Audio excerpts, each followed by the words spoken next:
Alright, so now it's time to talk about Secret Empire Omega, issue number 1. Alright, so pretty cool issue, a lot of cool stuff going on in this. So let's go ahead and start off with this issue. But before we do, we got to take a look at some of the alternate covers to this.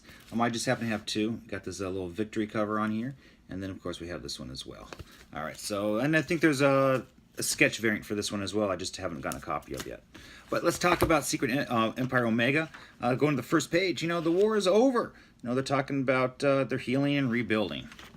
And we go in here and they see we're in a prison area called Shadow Pillar, a site for some of the worst criminals in the world that's off of American soil, but only has one sole prisoner in there. And it goes into here saying who it is. It's me. Obviously we know who it is. It's Cap. He's in there, okay? So he's got a visitor, of course, and we all know who the visitor is. It's Captain America, visiting Supreme Leader Captain America. And in here, he's like, so what is he doing here? He doesn't know why he's there to visit.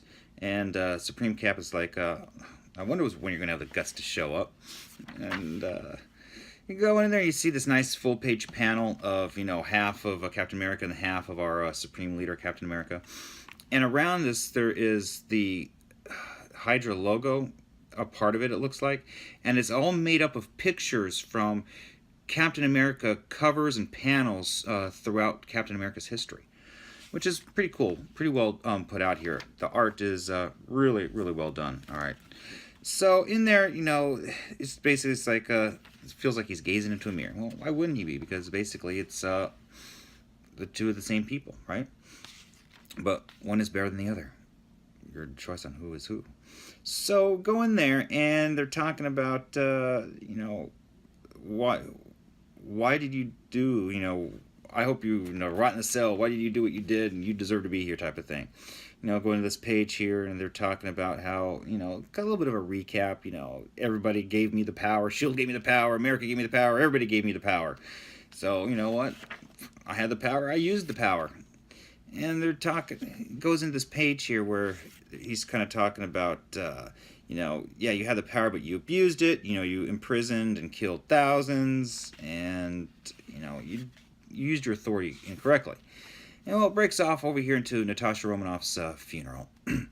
And it, Hawkeye breaks down, he's crying, he's all upset, and he's being comforted. And it's being televised worldwide. And here it is, Bucky is watching on TV inside of a bar. Well, he steps outside and he sees that there's political regimes are now springing up since Hydra's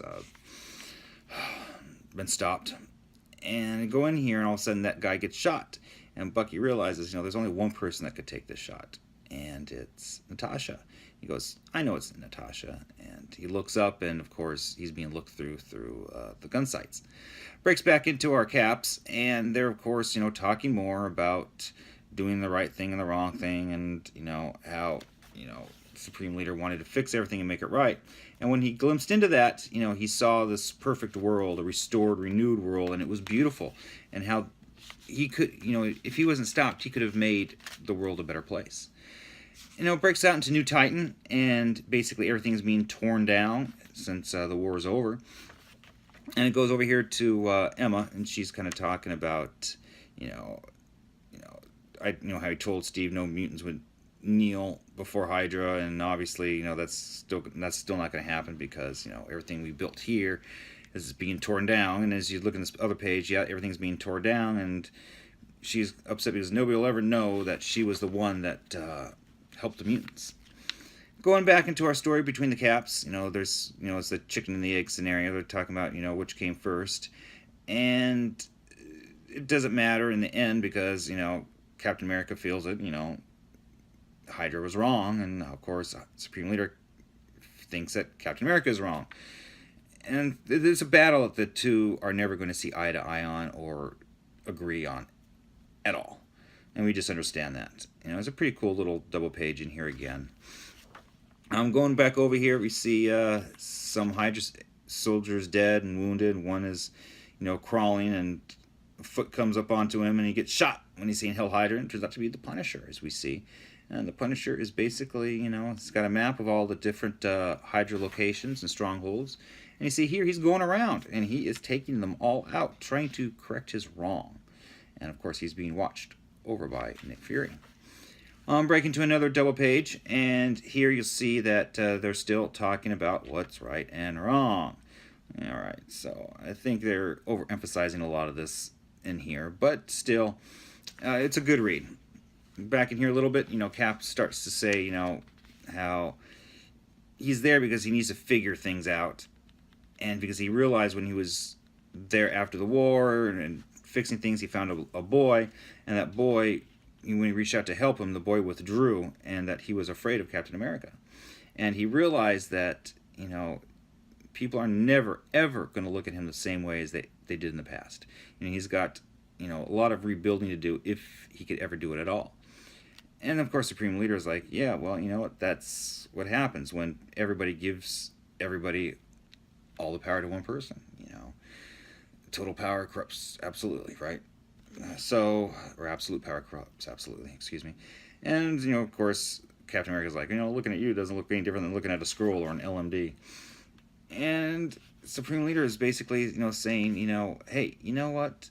My ideals were great. You're going to try to rebuild everything all over again. And the Avengers are going to start getting to their skirmishes, and they're going to forget how things were, and they're going to create problems again. And the American people are going to remember, again, how united they were when they were with Hydra, and how safe and secure they felt, compared to what you clowns have been doing throughout the past, because we all know you're going to do it again. It's just how the Avengers and all the heroes are. And Cap is like, well, whatever, And, he decides he's going to leave, and, basically tells him, he better not ever leave the cell, because, he'll be ready and waiting for him. At that point, he leaves, and the prison guards come in, and they want to secure the prisoner, and they push him up against the wall, rather inhumanely, and one of the guards whispers into his ear, "Hail Hydra." All right, he's clear, and that's they head out, and as they head out, the last panel right there of our Supreme Leader, Captain America, giving a little smile, because he knows that this is a war that will never end. All right, that concludes Secret Empire Omega. I know I ran through that. There's a lot of good stuff. It's really a good read. There's a lot of great stuff in there, and you should really check it out. Hopefully there'll be an issue number 2. I'm not sure if there is or not. I really haven't looked into it, to be honest, but I really just don't want this to end. I want to see what's going to be going on with Supreme Leader Captain America, and how he's going to change the world and make everything the way it's supposed to be, right? Oh my gosh, it needs to be fixed. We get rid of these heroes. We need Hydra in rule, right? All right, guys. Hail Hydra. Cut off one head, 2 more shall take its place.